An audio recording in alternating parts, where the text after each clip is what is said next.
আমি আমার ছাদ বাগানে রাসায়নিকের পরিবর্তে বেশিরভাগ ক্ষেত্রে কিন্তু জৈব সারই ব্যবহার করে থাকি এবং কিছু কিছু জৈব সার আমি কিন্তু ছাদ বাগান থেকে বিনামূল্যে পেয়ে যাই। কীভাবে?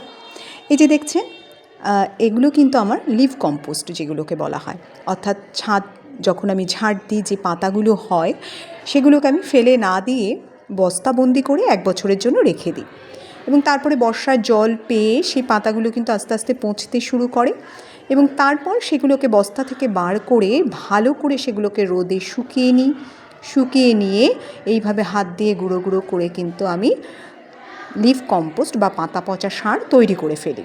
এরপর এগুলোকে একটুখানি চালনি দিয়ে চেলে নেব, তারপরে কখনো মাটির সাথে মিশিয়ে গাছ লাগিয়ে দিই, আবার কখনো গাছের চারপাশে মাটি খুঁড়ে সেখানেও কিন্তু আমি ব্যবহার করি।